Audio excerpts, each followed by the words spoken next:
जब तक अपने किए हुए कामों को मानेंगे नहीं, उनको तस्लीम नहीं करेंगे और अपना रवैया दुरुस्त नहीं करेंगे, तो कुछ भी नहीं रुकेगा। आपको अगर लग रहा है कि इस वक्त कोई क्रैकडाउन नहीं हो रहा, कोई कुछ नहीं हो रहा, तो ये आपकी गलतफहमी है। आने वाले दिनों के अंदर भी पूरा पूरा इरादा है पाकिस्तान की रियासत का, यानी इस्टेब्लिशमेंट का, कि 9 मई के केसेस का ट्रायल मुकम्मल हो और उसमें भी इमरान खान साहब को सजा दिलवाई जाए। मैंने कहा जी अब तो फर्क पड़ गया ना। पहले लोग कहते थे कि जी कोई निकलेगा नहीं, अब तो इमरान खान के लिए वोट पड़ गया और इमरान खान के बयानिया सच्चा झूठा गलत सही उसको वो तो डिबेट ही और है। Imran Khan is the most popular leader, तो अब आप कैसे ये कर सकते हैं?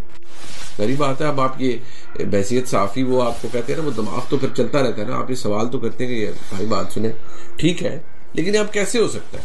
मैंने कहा भाई बात ये है, आप मैंडेट ना करें। ये मैंडेट भी जो आया है ये कितना साफ शफाफ है ये भी हम सबको पता है, लिहाजा आप इस मैंडेट को ना करें। और मिसाल जो दी गई वो कई लोगों की तरफ से, उन्होंने कहा कि घर के सारे बच्चे अगर कहें हमने हेरोइन का नशा करना तो क्या बाप करने देगा? क्या घर का सरबराह करने देगा?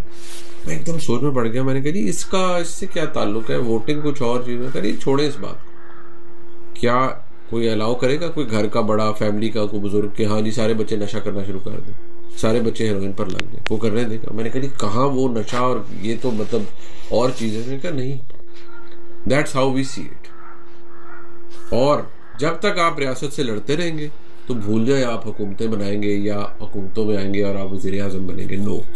और अगर आपका ये ख्याल है कि आपको मैंडेट मिल गया है तो आप अकड़ेंगे हमारे साथ और आपको कोई छोड़ देगा, तो ये भी आपकी गलत है।